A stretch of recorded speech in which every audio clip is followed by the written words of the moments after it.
Hello, my dear students. How are you doing? I just want to continue our recording for chapter 5. We finished off at this slide. Slide 37. I was about to start an example. So you can see this example here on the screen. I want to create a model for an interaction between predator and prey populations. And I have to answer some questions. What type of model would be most appropriate? What variables and parameters would need to be included? And what assumption would you make? Um, so the model to be chosen here, if I have anything included. Yeah. So, the appropriate model includes three main features. First one, it's a dynamic model. Why did we choose it as a dynamic model? Because it's a time-dependent model. So here, the predator and prey populations, they change over time.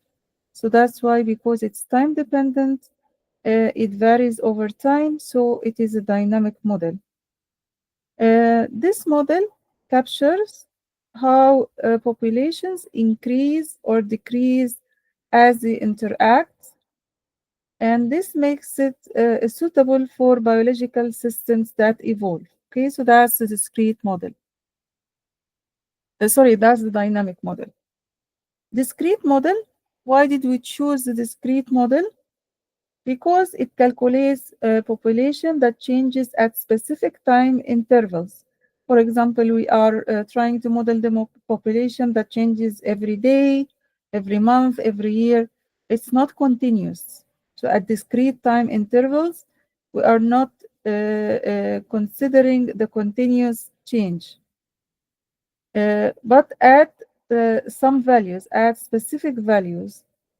So discrete models simplify calculations and are rather used when data that is collected periodically. It's not continuously, at specific periods. We call it periodically. Also, we have chosen the linear model in this example. Here, it is just for simplicity. So in our example, we assumed linear relationship between the rates of population change. In reality, the predator-prey dynamics are nonlinear. They are typically nonlinear. Like, for example, they could be of exponential growth or logistic decay. Okay? But it's here we assumed linear just for simplicity and to reduce the complexity of the model itself.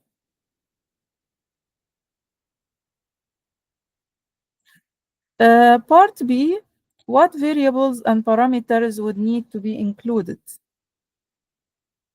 So I have P of T, which is the predator population. So this represents the number of predators at time T. Prey population, it is the same, but N of T. Time, these are the time intervals at which populations are measured. So we have here three variables. They are changing over time. You can see. So that's why these are variables. Variables means that they change over time. Now we have some parameters also, which are constant values. So these represent interaction rates. Constant variables. First one is alpha.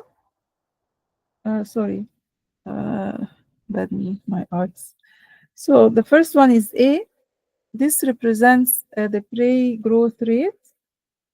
means that to what extent is the prey population increasing? So the birth rate, this means just the birth rate. Like how fast is the population growing? Number B or constant B, this is the predation rate. So how often those predators consume prey? Okay, so the rate at which they eat the prey or they consume the prey. C, this is the predator growth rate, which means how the predator population grows based on available prey. Okay, so the more prey that is available, the more the predator population will grow and continue to consume those preys. Predator death rate, so this is just natural death, assuming that this happens naturally, no other predator is eating this current predator. Okay, so some assumptions in our model. So assume it is a closed system, means that uh, nobody leaves the population, nobody gets in. Like here, there is no migration of predators or prey into or out of the system. Okay, so the population here only changes due to the birth, due to death, and predation within the system only. Unlimited food for prey. We assume here that the prey population has enough resources to sustain itself without limitations. These assumptions are just to simplify the model to focus only on the prey-predator interaction. Single predator species. So here we assume also one type of predator species, continuous breeding. Here we assume that the populations reproduce continuously, not in specific breeding seasons. This also simplifies the growth dynamics of the model. Next, we'll talk about two important equations. So these equations represent the population change. So the prey population grows at a rate proportional to its current size, and it decreases due to the predation by predators. So the change in prey population is modeled as n of t plus 1 equal n of t plus a n of t minus b n of t times p of t. So a n of t, this represents natural growth of the prey in the absence of predators. And the second part, which is b n of t p of t, this is the loss of the prey due to predation by predators. So here the rate of predation depends on both the prey and predator populations.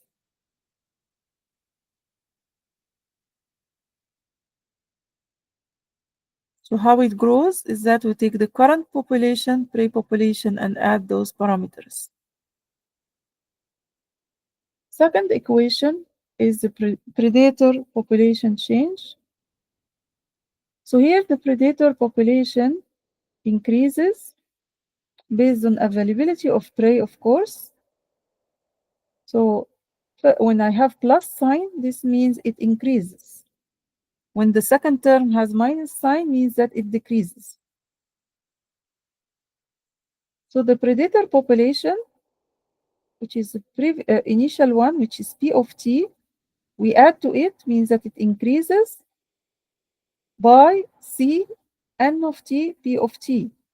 This is the growth in predator population, and it depends on prey population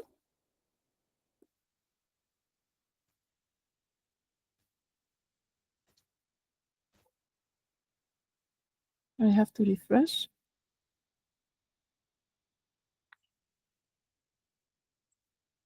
What was I saying? Um,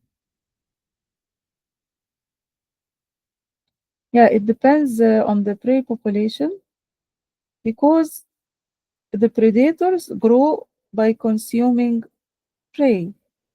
So I here multiplied the number of prey as well because that's how the population it is impacted, or there is a relation between predator population and prey population.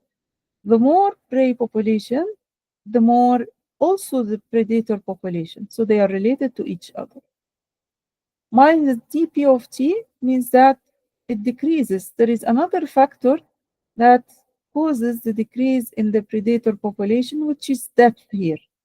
Okay, natural death of, or the death rate of the predators. So these equations provide a simple discrete time model that simulates the interaction between predator and prey populations. And of course, here we are assuming linear relationships for simplicity. In practically, we can use nonlinear dynamics, means that the equations are not linear. They are differential equations, but this is simplified, of course.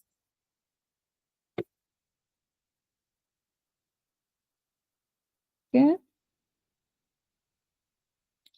So next, we'll talk about some methods of mathematical modeling. So we can see here, first one is dimensional homogeneity and consistency. So as the example you can see in this equation, V1 equal V naught plus G delta T. So means that this equation must have consistent dimensions. So here the units of velocity are meters per second. Acceleration due to gravity, which is G, has units meter per second squared. And delta T, this is time step, which has units of seconds. So if I multiply G by delta T, this gives me meter per second. So this matches the units of velocity, or V0. So this means that it is maintaining dimensional consistency. Okay. Second parameter is abstraction and scaling. What level of detail you will use for the model? So the level of detail depends on your purpose. For example, if you want a simple model, so you can assume, for example, let's go to the falling rock model. So we can assume that the rock is falling in vacuum because I want to ignore air resistance. So this gives a basic model, but may not be accurate for real-world applications. If I want the model to become more realistic, I can add more details, such as including air resistance or drag. And this depends on the shape and speed of the rock. Of course, this increases complexity, but makes the model better suited for predicting real-world behaviors.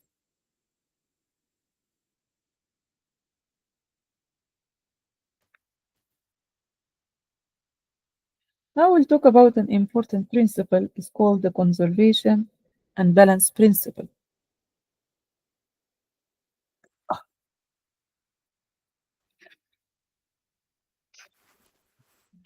In mathematical modeling, the conservation and balance principle are fundamental concepts used to evaluate how maintaining certain physical properties affects the system.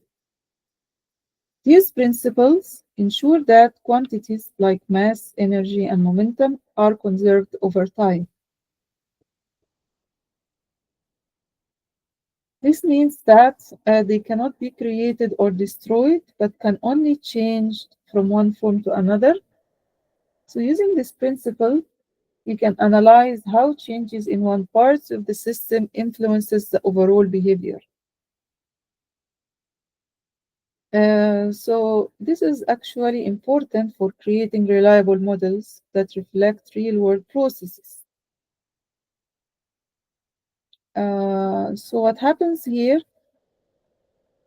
this equation you can see, So we have here a certain closed system that has some inputs, some outputs, and some losses as well. So this equation represents the change in quantity Q of t over time. So here there is a kind of balance. Of course, anything that inputs enters into the system, the same quantity will leave out. So Qm here represents the amount that enters the system. Okay. And then also we have the internal generation and internal consumption.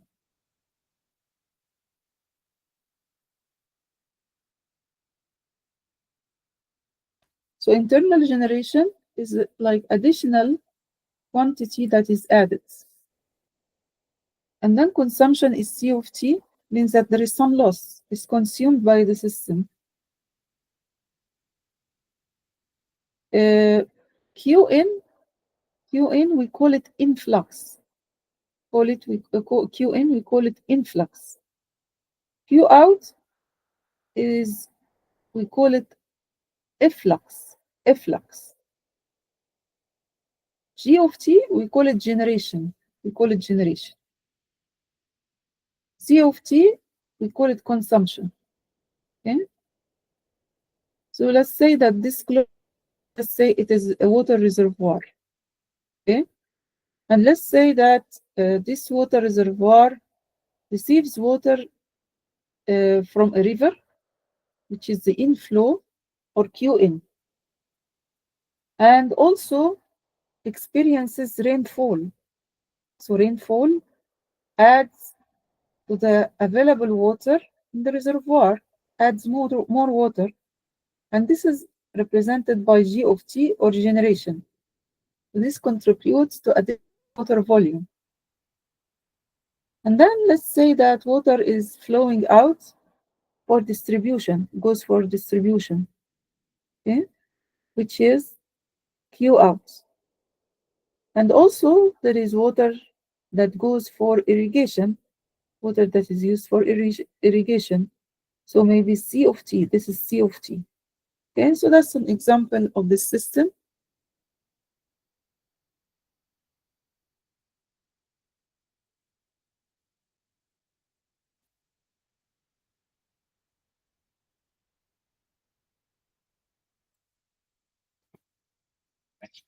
And this is, as you have seen here, the same example. So you can see here, as you can see the example that I just told you, Qn is the influx, which is the water entering the reservoir from the river. Efflux, the water leaving for distribution. G of t, water generated from rainfall, and C of t, the consumption or water used for irrigation. So let's take an example here. Assuming that we have some data, let's say the inflow, which is Qn, is 100 cubic meters per hour. And let's say that the outflow, which is the water that goes for distribution, is Q out, which is 50 meter cube per hour. Assume also that the rainfall, which adds water to the reservoir, is 30, and the consumption for irrigation is 20, and the initial water volume was 500 meter cube.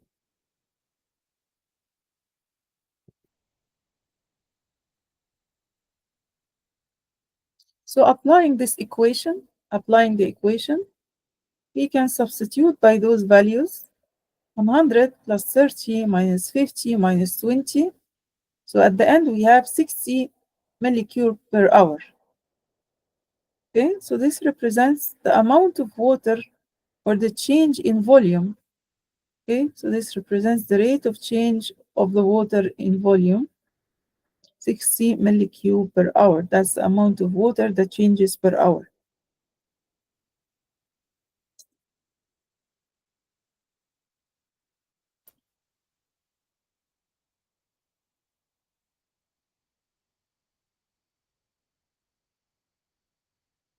So let's assume that the initial volume of water, as outlined here,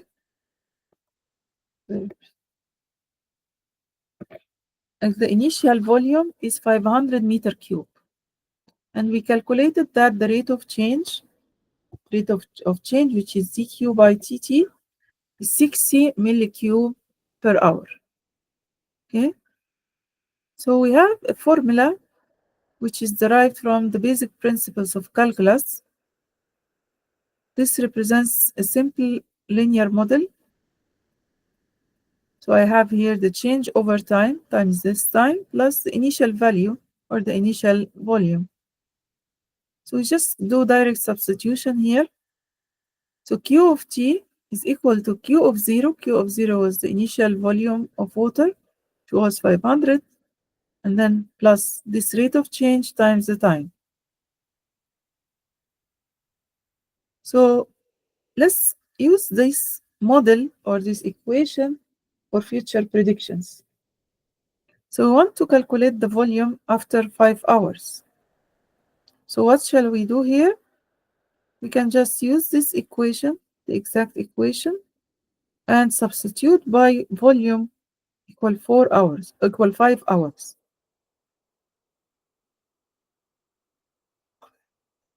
So I'm using Q of 5, I'm substituting by time equal 5, and doing the calculation, I will get 800 meter cube.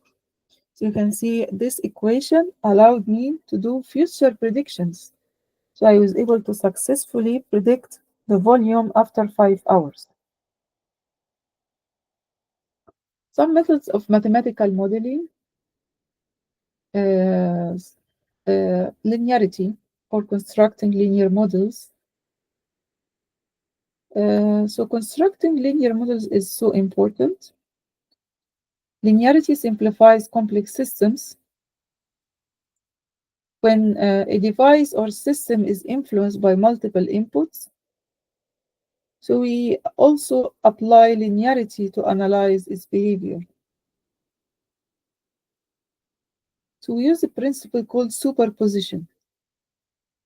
Superposition, where the overall response of the system is determined by summing the responses to each individual input. So let's say I have several factors that influence my system, so I add them up together. Yeah? Means that I can break down complex inputs into simpler components.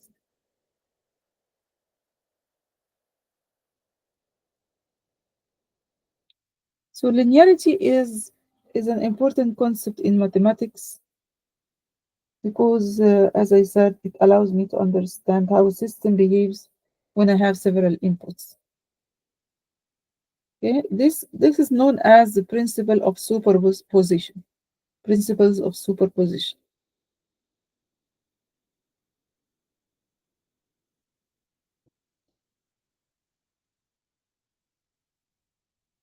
Let's go back to the ball or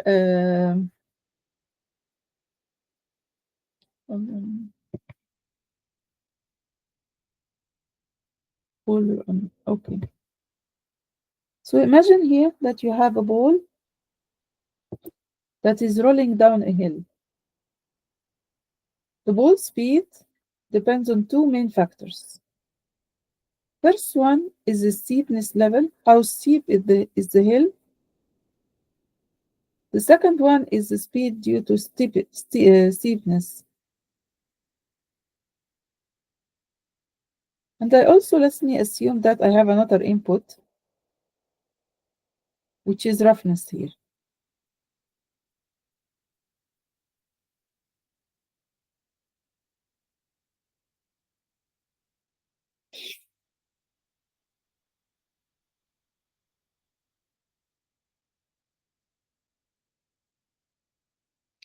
So again, I have two inputs, steepness. So the more the steeper is the hill, so the ball will go faster. And I can say, for example, that the steepness level in degrees is x1. So the speed will be equal to k1 times x1. The speed is related to the steepness level. Okay?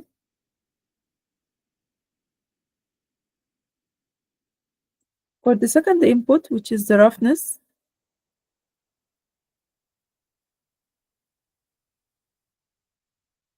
so let's say if the surface is rough, the ball rolls slower, of course, because there is friction. So assuming here roughness index is x2, okay, and then the speed, there is speed reduction due to roughness. Of course, we have to consider negative values.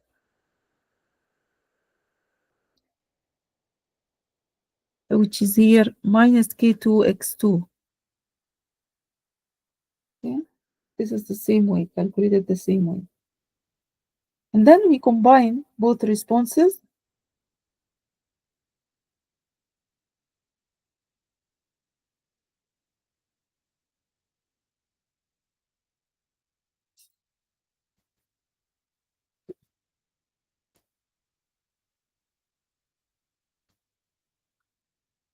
Just jump to the next one.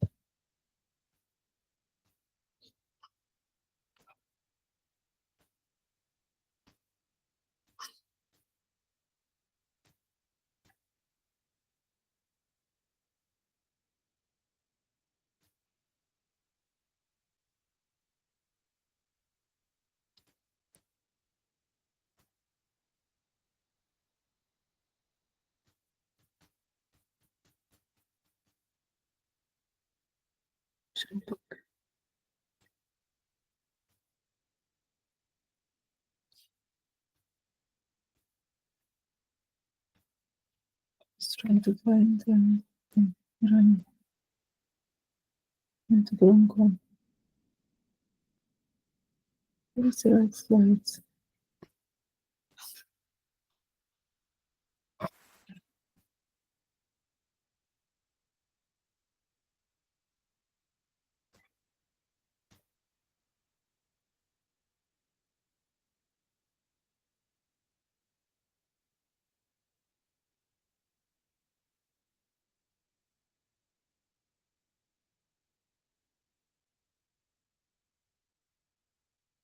Hmm,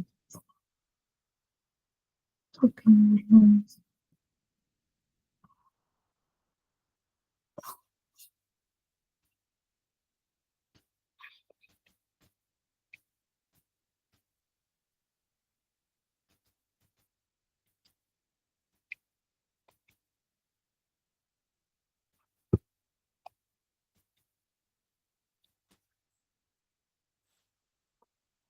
So what is happening here is that I'm calculating the total speed of the ball. Total speed or V1, total speed is V1 and V2. They are added up together. So what is V1? It is K1 times X1.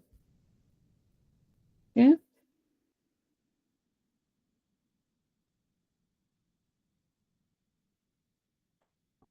So K1 is a constant, and V1 is the speed due to steepness.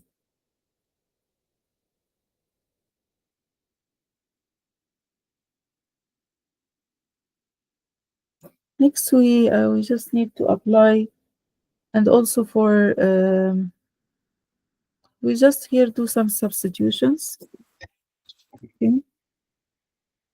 K1 is regarding the steepness, represents the steepness or steepness factor.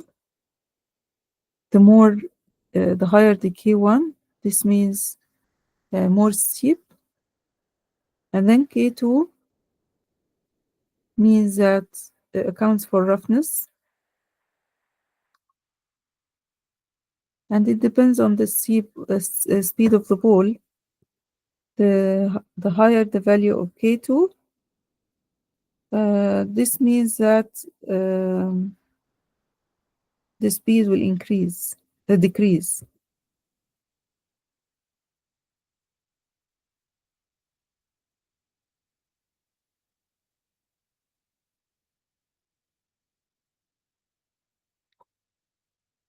Now we'll talk about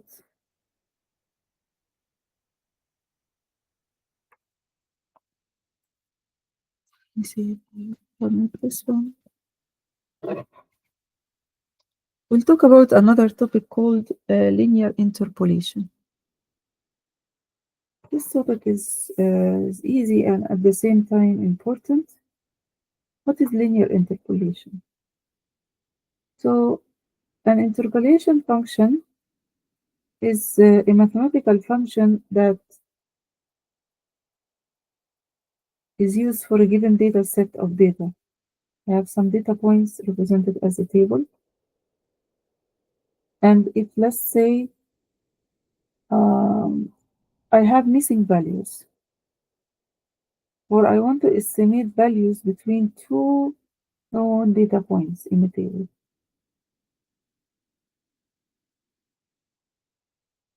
Tables contain usually a limited number of discrete independent variables.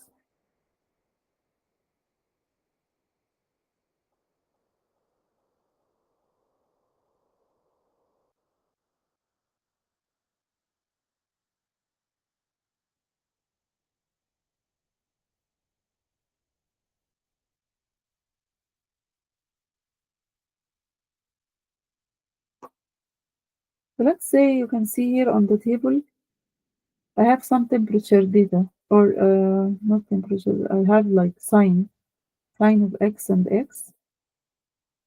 Okay.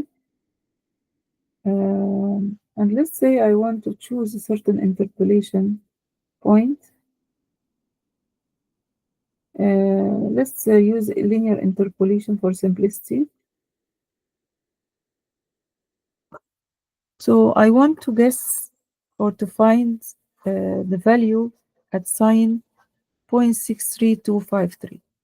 Okay, so I want to find the corresponding x value at 0.63253.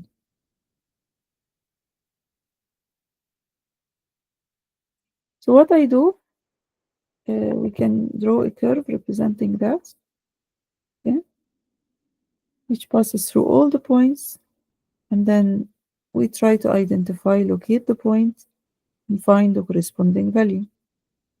That's one approach, but it has limitations, right? Maybe it's not easy or to fit all the values in one curve. Okay?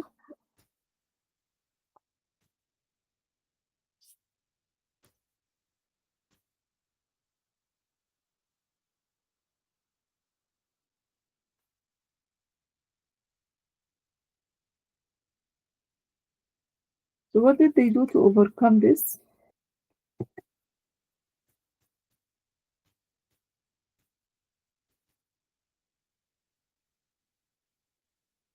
So linear interpolation is like as if you are drawing a straight line between 2 points. And then I try to estimate intermediate points.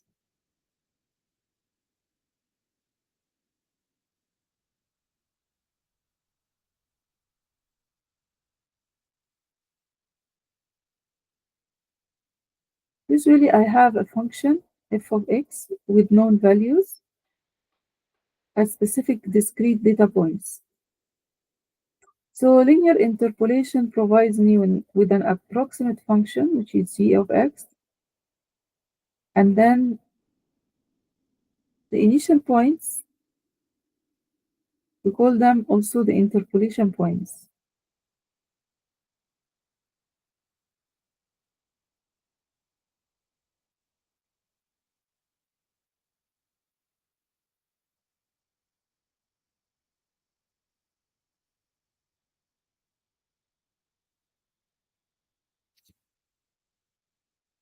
So I'm assuming here I know some points. I know some points on this curve. The original curve is f of x, which you can see here there is a function in red, which is drawn in red. And this function, the values of on this function, as you see, are passing through some points. And also, the problem is that I don't know the actual curve. I don't know the exact equations for this curve. Okay? So what I'm trying to do is that I want to plot another curve. This curve is now linear, which passes through these 2 points, two previous points.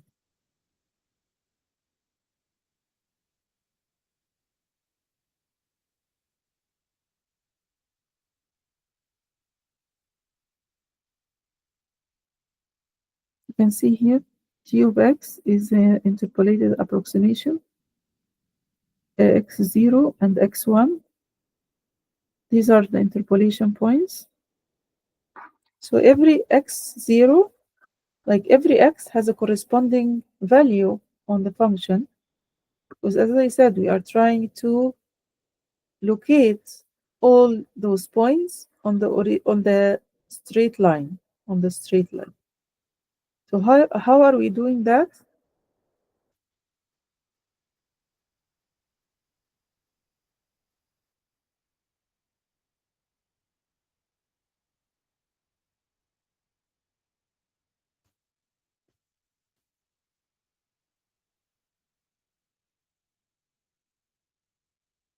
So what is happening here?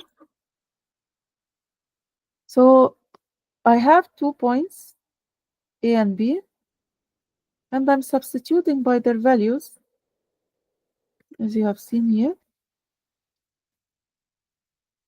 This is These are points A and B. So here, g of x is a linear function, right? Assuming g of x is this one, which is a new function, new curve. And we are assuming that this line g of x is passing through those 2 points, a of x plus b. We don't know what are a and b right now. So what I want to do, I will substitute. I have the first point, x0, y0. This is x0, y0.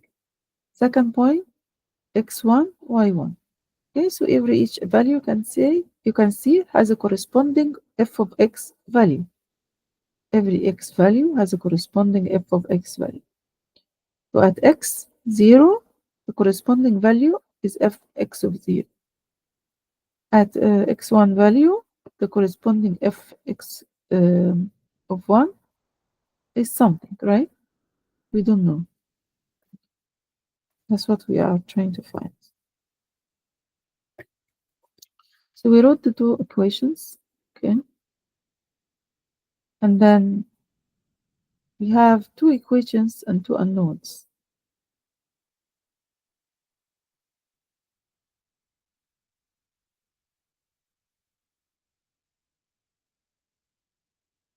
So I have two unknowns and two equations, right? We'll solve them and then substitute. And then we'll have this value for f of x of 1. F of x of 1 is this value. And then what I want to do is that I want to separate, put all the a's on one side,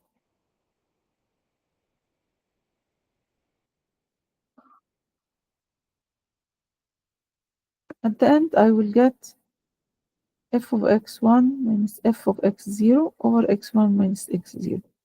That's the result from linear interpolation.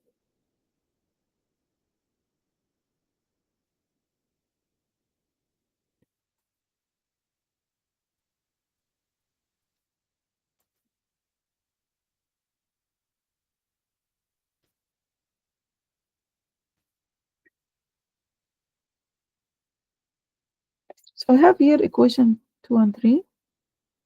So I separate b on one side, we put it on this side, put the rest on the other side, and then I substitute by this value of b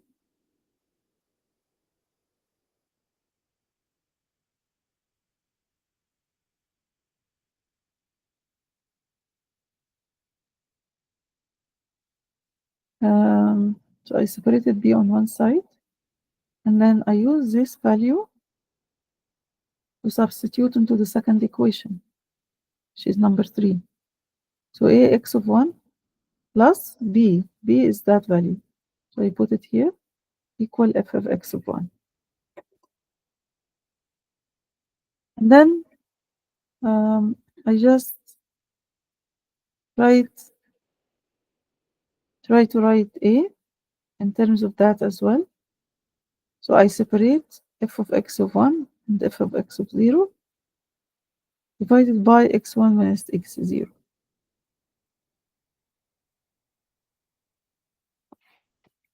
Okay, so now I have two equations, a and b.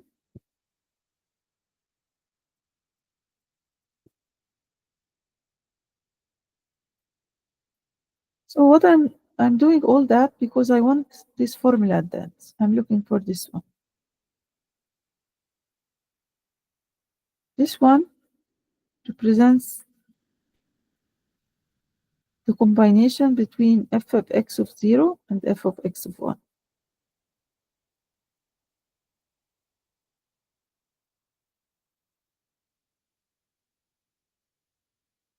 And this is actually the formula for linear interpolation. Means that if you have a table and you don't know how you can predict the value that is not there, so you can apply this equation.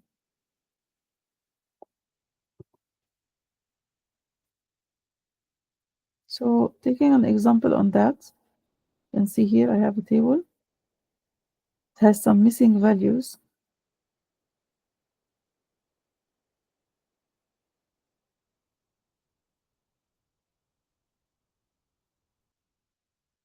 So I have here x0, x1, corresponding f of x of 0, corresponding f of x of 1. So all these points lie on the curve,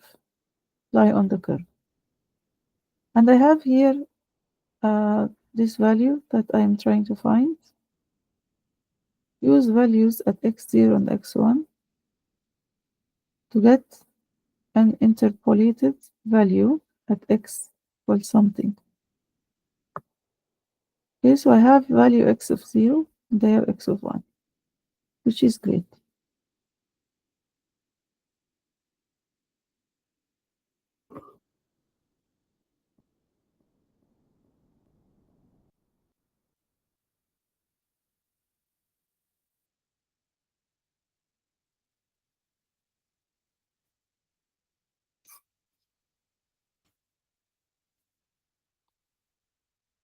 So I just want to plug those values into the equation that I calculated in the previous slide, which is this one. So g of x, which is g of my x here, is assumed to be 0.632. So I multiply, but I plug it here. Equal, let's see the equation, f(x) of 0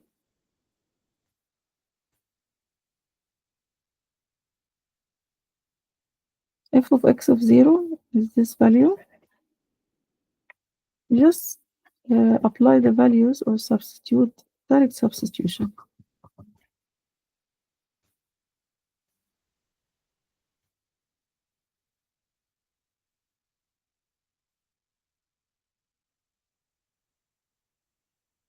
Exactly the equation, I plug it. Then I will get the predicted value. something that I wasn't expecting.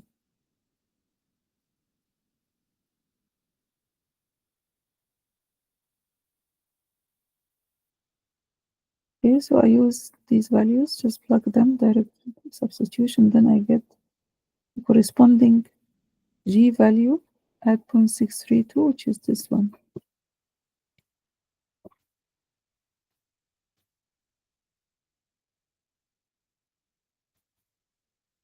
Okay, so that's linear interpolation.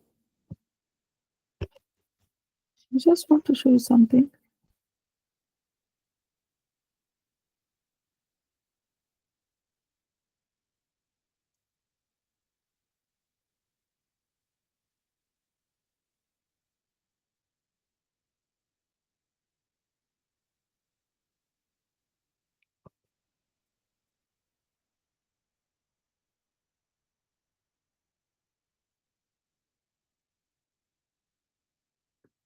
So I just want to go over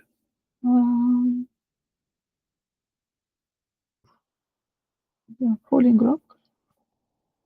So this very simple example. You can see this is just models exactly what was happening in the slide. So I have here some initial conditions, time step, simulus 0.1, initial weight, just an assumption here, velocity 0, double, so on. What I do is that I initialize those values. Time step, assuming it's 0.1, initial height, like I'm dropping the rock from 100, velocity, which is the initial velocity of the wall, and then I have or of the rock, and then I have gravity, which is the gravitational acceleration, and then I have time, which is initialized by 0. And then I print those headers. Let me show you how it looks like.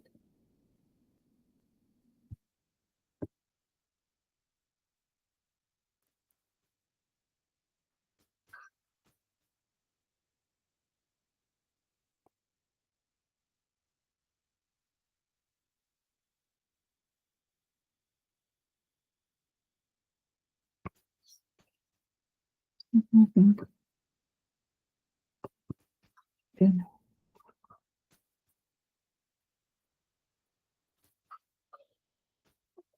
So here I have this header, which is initially printed, and then I have Euler method. So here I am assuming I want to check, I want to loop, as long as initial step greater than 0.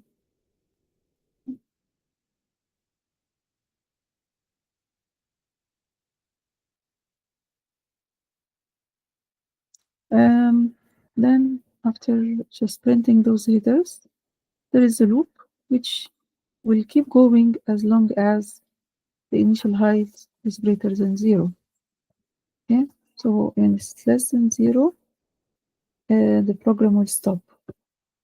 So what will happen here is that it will print the values in this format.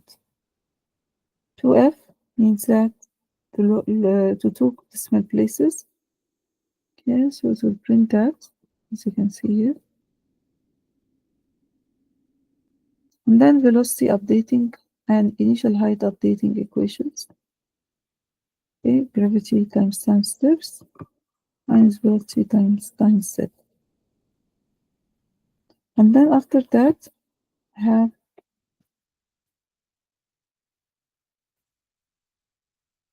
initiate height. So this loop will keep going as long as height is greater than 0. Of course, height cannot be less than 0. The rock has to be dropped from somewhere high up. And then what will happen is that it will print those initial values, and then velocity and height will be updated.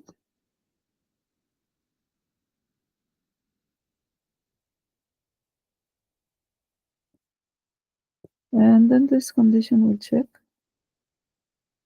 So if, of course, just termination condition, if initial height less than 0, Of course, this means that it went to the ground.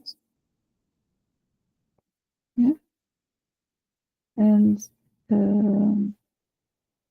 what will happen if initial height less than 0? We'll just put it back to 0. Okay, just to avoid going less than 0. And then update time. What will happen here is that it will print this formatted text.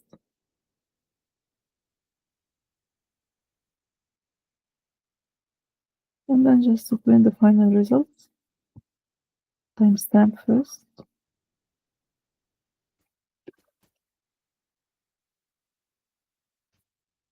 And you can see here that the rock took 4.5 seconds to hit the ground, and it hit the ground at 44.15. I believe it's meter per second.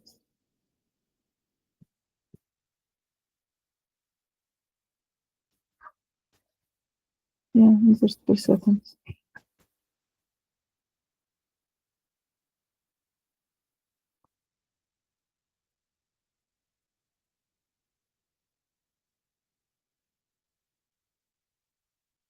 Another example for the linear interpolation. This is exactly the one in the slides. Not opening.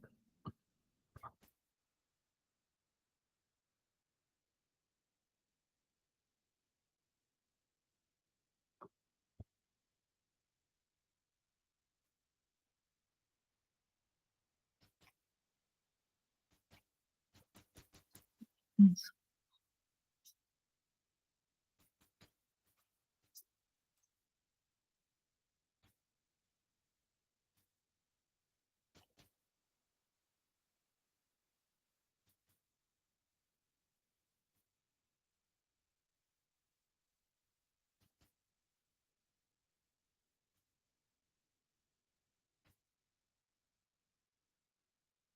Linear interpolation. Yeah, here is linear interpolation. Finally.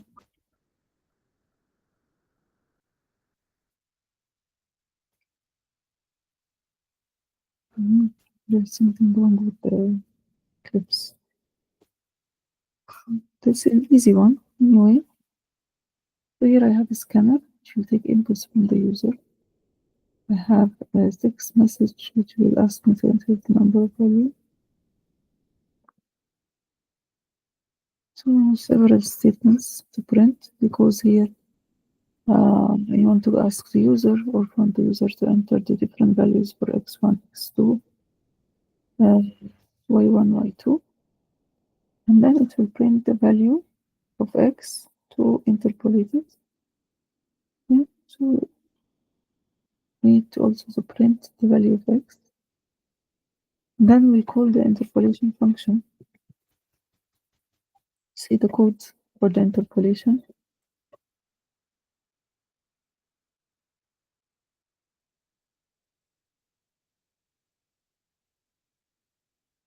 So this is actually exactly the same equation that is defined in the slides, but here instead of,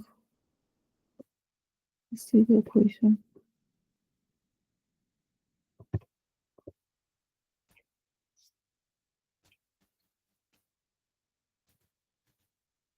This equation exactly.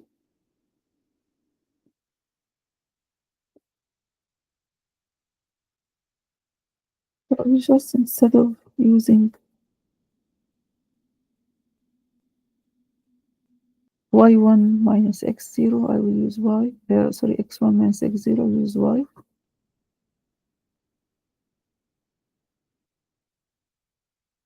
See here, y2 minus y1, x2 minus x1, times x minus x1.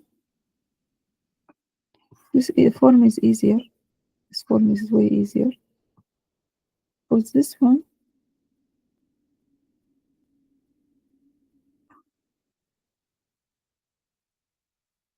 where is it?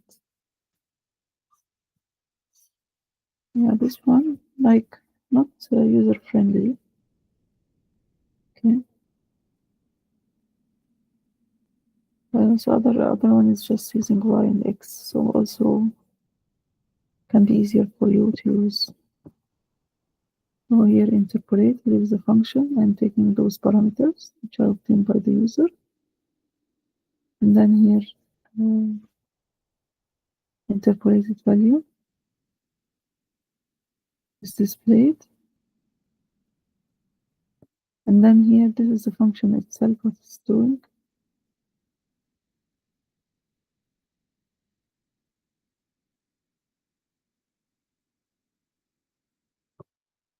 Yeah, so it's useful, as I said, instead of using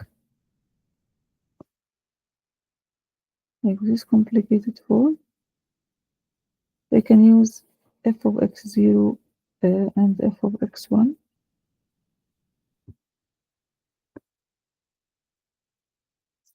Okay, so this is the end of chapter 5. Thank you everyone, and please reach out please if you have any questions.